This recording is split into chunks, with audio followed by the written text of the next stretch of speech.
Face à la pénurie de compétences, notamment dans les domaines techniques et numériques, les entreprises adoptent des politiques plus agressives, comme des primes à l'embauche, des plans de carrière individualisés et une forte mise en avant de la formation continue. Les programmes de mobilité interne et internationale jouent également un rôle clé pour fidéliser les collaborateurs. Bienvenue dans la saison 3 du podcast « Repensez vos politiques de rémunération », le podcast qui décrypte les dernières tendances du marché. Dans un contexte économique, social et de l'emploi en évolution, les entreprises doivent constamment adapter leurs stratégies et politiques de rémunération pour rester compétitives. Khalil Aitmoulou, Director Rewards Data Intelligence Leader chez WTW, accueillera nos experts tout au long de cette série. Ensemble, ils exploreront les solutions innovantes pour mieux naviguer à travers l'inflation, les tensions sur le marché de l'emploi et s'adapter aux réalités des différents secteurs d'activité. Bonjour à tous et bienvenue parmi nous. Pour ce 6e épisode de la saison 3, j'ai le plaisir d'accueillir nos experts de l'activité Rewards Data Intelligence, Wassila Boukli. Bonjour. Et Delphine Letouzé. Bonjour.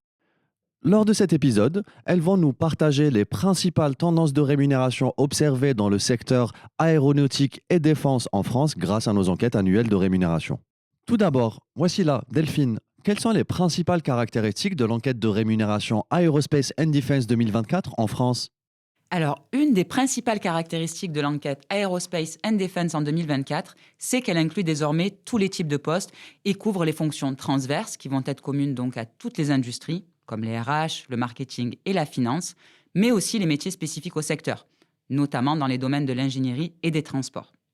En plus de cette couverture élargie, l'enquête va se distinguer par une augmentation significative du nombre de lignes de données publiées et donc de participants, ce qui témoigne de sa popularité croissante et de sa représentativité accrue. Cette expansion nous permet de couvrir également un éventail encore plus large de disciplines, ce qui offre aux entreprises une analyse plus fine et pertinente des tendances de rémunération et des pratiques dans le secteur.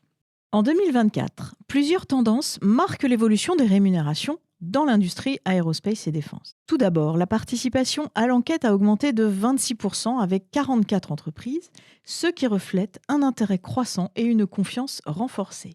Avec un taux de renouvellement de 83%, les entreprises montrent un fort engagement envers la valeur de ces données.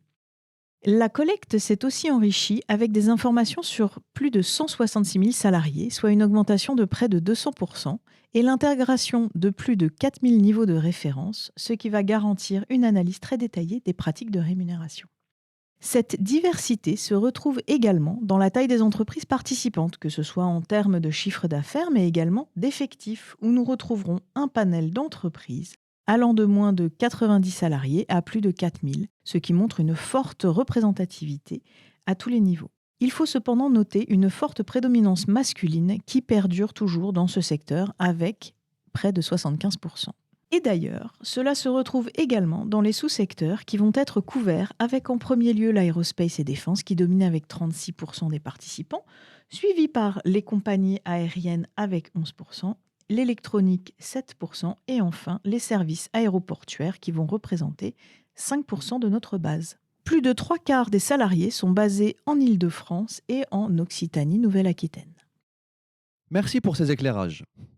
Quelles sont les grandes tendances d'évolution des rémunérations en 2024 dans le secteur aéronautique et défense que vous avez pu tirer de l'analyse des bases de données de cette enquête ? Si on s'intéresse à la structure des rémunérations, la part garantie reste prédominante à tous les niveaux. Elle est de 87% pour les superviseurs et diminue à 78% pour les managers, laissant plus de place à la rémunération variable et à la participation. Pour les professionnels et les postes de support technique, la part fixe varie entre 85 et 93%, assurant une forte stabilité. Pour les ouvriers, elle monte jusqu'à 90% pour les niveaux seniors.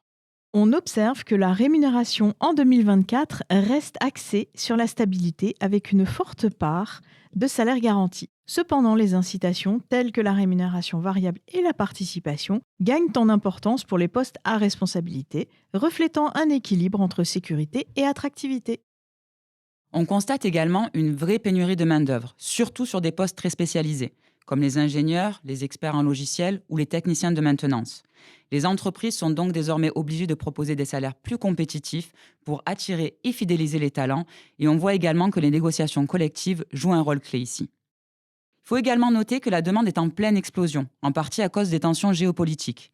Les entreprises reçoivent des commandes records et doivent accélérer leur production, ce qui les pousse bien sûr à recruter massivement. Cela peut s'accompagner de primes et d'avantages supplémentaires pour convaincre les candidats.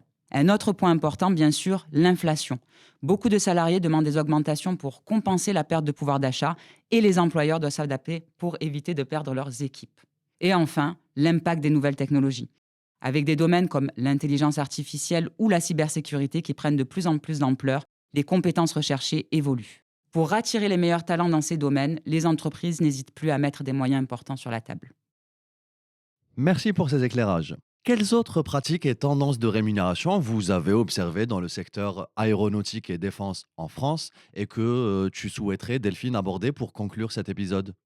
D'abord, on constate un focus accru sur l'attraction et la rétention des talents.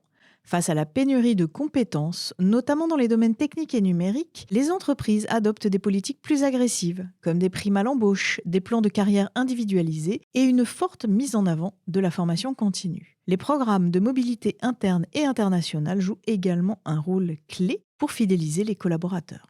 Ensuite, la personnalisation des avantages devient essentielle. Les entreprises proposent des options flexibles comme le télétravail, des horaires aménagés ou encore des contributions au bien-être. Une autre tendance forte est le développement des rémunérations liées à la performance collective. Les entreprises renforcent les mécanismes d'intéressement et de participation pour inciter à une approche collaborative et renforcer l'engagement des équipes. La transparence salariale est également un sujet clé. On voit de plus en plus d'entreprises communiquer ouvertement sur leur politique de rémunération avec des audits réguliers sur l'égalité salariale et des initiatives visant à réduire les écarts, notamment entre les femmes et les hommes. Enfin, la digitalisation des processus RH s'accélère. Les outils numériques permettent de piloter les rémunérations en temps réel, de benchmarker les données et d'ajuster rapidement les stratégies. En parallèle, le bien-être et la santé mentale prennent une place importante avec des programmes dédiés, des journées pour encourager la déconnexion et des actions visant à réduire le stress au travail. Ces pratiques montrent que l'industrie aérospace défense ne se limite plus à une approche purement financière de la rémunération. Elle évolue vers une offre globale qui intègre des dimensions de bien-être, d'équité et de flexibilité tout en s'adaptant aux grandes transformations sociétales. Merci Wassila, merci Delphine pour ces analyses et ces décryptages.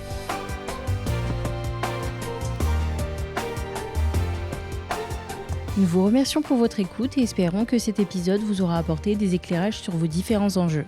Pour toute question sur nos enquêtes de rémunération ou sur nos activités de conseil en organisation du travail et politique de rémunération, n'hésitez pas à nous contacter. À bientôt pour un nouvel épisode.